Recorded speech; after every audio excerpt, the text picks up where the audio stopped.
Be ye lamps unto yourselves, be your own confidence. Hold to the truth within yourself, as to the only lamp. Hi, this is Dancing Rabbit once again for the week of January 16 through 21. This week's question comes to us from Sim 3, and it has to do with a foretold path. This was a very, very long question, so I'm not going to read it. Hopefully some of the other hosts have tried reading the question, which would in itself take several minutes. When I read the question first couple of times, I really didn't understand what Sim 3 was asking us, so I didn't know how to answer it. And I messaged Cute Witch, and I also messaged Sim 3 and asked. And he responded with an even longer explanation of his question. So, you know, we've had some back and forth, and I've really enjoyed the conversations that I've had. We've exchanged several other messages unrelated to the question.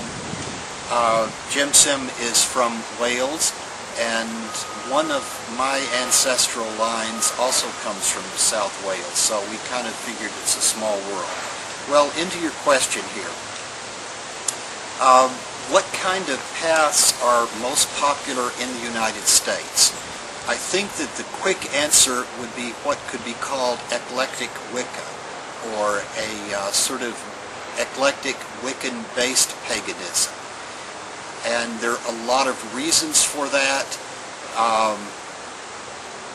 I think that the traditional British forms of Wicca, Gardnerian, Alexandrian, and so forth, just didn't transplant very well across the Atlantic, and because they are so organized and such of a process to find, to get into, to move up in, and perhaps eventually the coven divides, becomes two covens, and they grow. It's a rather slow and tedious process. The guy that brought Wiccan paganism to the United States, Raymond Buckland, did it by publishing a book. And so an awful lot of American Wiccan-based pagans are basically book pagans. We didn't have a high priest or priestess to teach us. We didn't grow up in a pagan family. We didn't take classes in it. We read a book. We read several books, and then we began practicing on our own. You ask about paths. I think the metaphor of the spiritual path is a good metaphor, but with any metaphor, you kind of run to the end of what it explains, and you begin to maybe put things in it that really don't belong. The way I take the term spiritual path is the collection of spiritual practices that a person practices. So I might say that I follow a pagan path. Well, that is as opposed to Christian or Jewish or Muslim or Buddhist or something else. I could say that I follow a Wiccan-based path because I do the Wiccan 8 Sabbaths of the year, and I worship a god and a goddess and do my ceremonies within a caste-ordered circle and use the Wiccan sort of tools. I follow one of the Wiccan Wheel of the Year myths as far as my personal mythology. So, you know, I could describe my path that way. I borrow a lot of Celtic things, particularly from Wales. I'm just kind of attracted to that. So that's the way I take the word path. There are spiritual practices that our ancestors followed. Some of them we can find out about, and some of them have just been lost. You talk about the path being kept intact or fragmented. I think there's an awful lot of fragmentation. Now, if we're talking about Asatru, some of the northern Germanic paths, the actual writings survive into modern times. They weren't destroyed. They were a literate culture, and a lot of their writings are preserved. And so if you were following a path like that, or Kemetic paganism, which is Egyptian, you can go back and you can reconstruct it a whole lot easier than you can if you're following something from the British Isles. I don't think that a path is foretold if you're talking about into the future. So I don't see my path as being this sort of highway through the forest that is laid out for me off into the future and I'm following it. I'm kind of in the woods making my own path as I go, pretty much. But if I wanted to describe it as a Welsh or Brythonic Celtic path, I'm not a reconstructionist. A lot of what I do is not authentic Welsh. It's modern, it's Wiccan, personal Gnostic.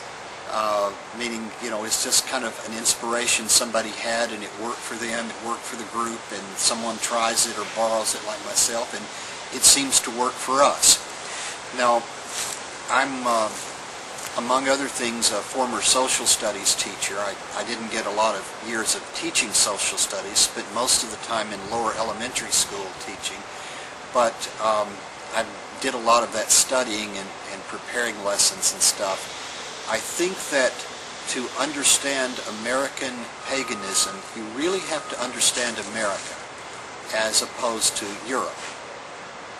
I've visited Europe and the Far East, and I've lived in America all my life, and I didn't really understand Europe until I visited. So I think the converse could also be true. I found Europe to be a modern tribal society, and what I mean by that is you go to a country. I went to Romania and went into the northern part of the country, into Transylvania, and there you will find communities of ethnic Hungarians living over on the other side of the hill or in the next valley from ethnic Romanians, and then ethnic Germans, or ethnic Germans used to live there but then they moved 50 years ago or so. These different ethnic groups have their own religions, their own languages, their own folk customs, and they've lived pretty much side by side, some of them for thousands of years, and there hasn't been an awful lot of mingling together. And this is both a good and a bad thing, but it's just basically the way it is. America is not like that. We are really a melting pot, a sort of well-done stew.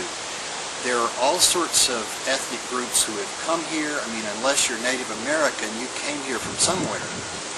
But I have found in talking to immigrant Americans, fairly recent immigrants, that by the second or third generation, the folks are completely Americanized. I spent a little time visiting Vietnam a few years ago, and we had a Vietnamese teacher who went with us as our language instructor and our translator.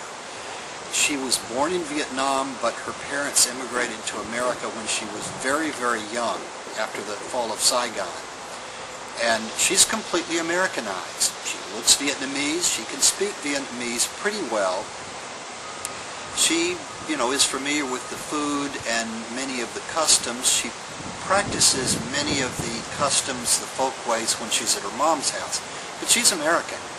She is American, and when she was in Vietnam, she told us, she felt kind of out of place. It was fun to go back and see stuff, but it definitely wasn't home. So we Americans tend to be a kind of a mongrel, rootless bunch of people. And so it's not as easy as perhaps you in Wales to go back and look directly at your heritage, which you may still be practicing and which is all around you. Whereas, I look back and my folks came from various parts of the British Isles, I guess, but I'm anything but British or Welsh or Scotch.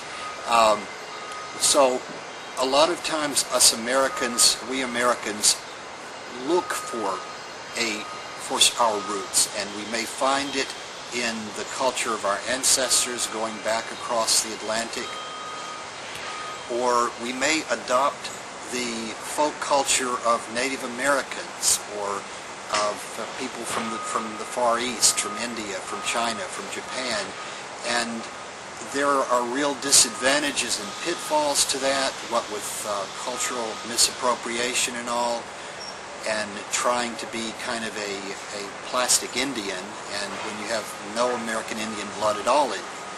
So there are problems with that, difficulties, but the reason it happens really is because of the sort of culture we have here in America, which is quite different from, I guess, most any other place in the world. So, long question, long answer. Hope it helped. Thanks for the messages, and I'll see you guys next week. Next week's sub-week, but next month in February. So, peace everybody.